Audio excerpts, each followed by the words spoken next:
कौन सा क्रॉप लगाना चाहिए, इसका मार्गदर्शन भी गांव के सरपंचों को करना पड़ेगा। इस बार हमारे देश में 280 लाख टन चावल गोडाउन में पड़ा है 3 साल से, और चावल अब ज्यादा रहेगा तो सड़ सकता है। क्या आज हमारे देश में चावल इतना ज्यादा है कि पूरे वर्ल्ड को हम चावल दे सकते हैं? वी आर चावल सरप्लस। चीनी, शक्कर, इतनी हालत खराब है कि वर्ल्ड में इंटरनेशनल मार्केट में चीनी का भाव 22 रुपए किलो है, हमारे देश में 34 रुपए किलो है, और हम 10 रुपए किलो सब्सिडी देकर पिछले साल में हमने 60 लाख टन चीनी एक्सपोर्ट की और 6000 करोड़ की सब्सिडी दी। तीसरी बात, गेहूं सरप्लस है, मक्का सरप्लस है। 1700 रुपए एमएसपी जो मक्के की थी वो भाव अब 1000 और 1100 रुपए पे आया है। क्या क्रॉप पैटर्न हम बदल सकते हैं? हमारे देश में 80 से 90 हजार करोड़ का एडिबल ऑयल हम इंपोर्ट करते हैं, पर आज दुर्भाग्यवश हमारे देश में फल्ली का तेल हो, जवस का तेल हो, सरसों का तेल हो, करड़ी का तेल हो, सोयाबीन का तेल हो, आज कम है। तो क्या पर एकड़ प्रोडक्टिविटी बढ़ाकर हम इसको कर सकते हैं क्या? सब संभव है। मैं नागपुर में, हमारे ऑरेंजेस होते हैं, और मुझे बहुत इच्छा थी कि नागपुर के ऑरेंजेस एक्सपोर्ट हो। मुझे स्वीडन जाना था, तो यहाँ राहुल ठाकरे करके, सिद्धरराव ठाकरे करके बहुत बड़े नेता थे कांग्रेस के, अभी भी है, उनका लड़का था, बहुत अच्छा काम करता है। मैंने कहा मुझे 2 बैग भर के आप संतरे दो। मैं दुबई गया और दुबई के लोगों को मैंने सबको, मेरा अच्छा दुबई में संबंध था, तो बुलाया चाय के लिए और सबको संतरे दिए।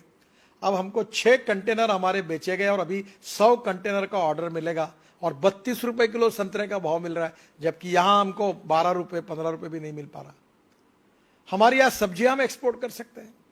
हमारे यहां क्रॉप पैटर्न को बदलना, और यह बात बहुत महत्वपूर्ण है, और विश्वनाथ कराड़ जी को मैं अनुरोध करूंगा कि आप थोड़ा सा, जैसे ये विश्व शांति और ये सब बातें फिलोसॉफी की बिल्कुल सही है, पर हमारे गांव में किसान आत्महत्या कर रहे। विश्वनाथ जी, क्या हम किसानों को सुधार सकते हैं?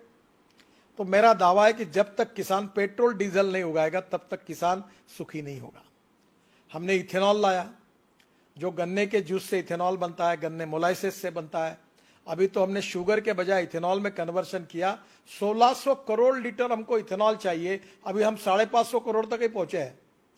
और अभी पूना के प्राज वालों ने और रिसर्च किया कि डीजल में 10% डालेंगे तो और लगेगा। और मैंने और तय ये किया है कि ट्रांसपोर्ट मंत्री होने के नाते इथेनॉल पर चलने वाली बजाज ने बाइक तैयार की है, टीवीएस ने तैयार की है, वो भी लॉन्च कर दी है। क्या हमारे गांव का जवान लड़का अपने गांव में चावल से, मक्के से, गन्ने से तैयार हुए फ्यूल पर अपनी गाड़ी, अपनी स्कूटर अगर चलाएगा तो इंडियन ऑयल और भारत पेट्रोलियम के पंपों की कोई जरूरत नहीं है। मैं कोई इंडियन ऑयल और भारत पेट्रोलियम के विरोध में नहीं हूं, पर 8 लाख करोड़ का हम इंपोर्ट कर रहे हैं और प्रदूषण बढ़ा रहे हैं। उसके बजाय हम किसानों ने तैयार किए हुए ईंधन पे जाएंगे। तो मेरी एक ही सुझाव है कि diversification of agriculture towards energy and power sector, यह विषय विश्वनाथ जी हमें लोगों को जगाने के लिए बहुत आवश्यक है। ये अगर होगा, और इसमें काफी काम हुआ है, हवाई जहाज का ईंधन भी किसान तैयार कर सकते हैं, किसान बिजली भी तैयार कर सकता है, किसान मोटर, कार, बस, ट्रक चल सकती है, और ये सब सिद्ध हुआ है। मैं ट्रांसपोर्ट मंत्री हूं, मैं आपको इसकी सब जानकारी दूंगा। तो गांव इससे भी समृद्ध और संपन्न बनेंगे। और सबसे इंपॉर्टेंट चीज है कि गांव में अच्छी शिक्षा मिलनी चाहिए। हेल्थ सर्विसेज के बारे में कल ही मेरे बहुत दुखद घटना हुई। ताड़ोबा में एक परिवार गया था, गाड़ी उलट गई, लड़की भी मर गई, जवान लड़का भी मर गया। और दुर्भाग्य यह है कि ये जो मर गया इसका कारण रोड में एक ब्रिज था, उसको कटड़े नहीं बने थे। अब प्रश्न ऐसा है कि हमारे गांव में हमारी लोगों की सुरक्षा करना, गांवों में हमें लोगों को आर्थिक दृष्टि से रोजगार देना, किसानों की खेती को इकोनॉमिक वायबल करना, इसके लिए ऑर्गेनिक फार्मिंग का भी प्रयोग हुआ है। अभी हमारे गांव में जो कचरा, आप एक अच्छी बात है, जैसे आपने लोगों के बारे में कहा, मैं सभी सरपंचों का अनुरोध करूंगा कि मेरे खुद के घर में अनुभव आया था कि मेरे यहाँ जानवर मर गए, मुझे प्रोडक्शन अच्छा नहीं मिलता था। तो ये जो गायकवाड़ है, बीवीजी वाले पूना में, ये एक बार आए, उन्होंने मुझे कहा कि आप पानी टेस्ट करो। तो उनके साइंटिस्ट है और मेरे कुएं का पानी टेस्ट किया तो ध्यान में आया कि उसमें बहुत हार्ड वाटर है। फिर मैंने सॉफ्टनर लगाया और जमीन को भी सॉइल हेल्थ कार्ड और पानी का टेस्टिंग हर किसान ने करना चाहिए। इसमें हम लोग सरपंच ने जिम्मेदारी लेनी चाहिए कि मेरे गांव में एक भी किसान ऐसा नहीं रहेगा जिसका सॉइल हेल्थ कार्ड होगा और पानी टेस्टिंग होगा। अगर ये दो बातें की तो हमारा उत्पादन बढ़ जाएगा।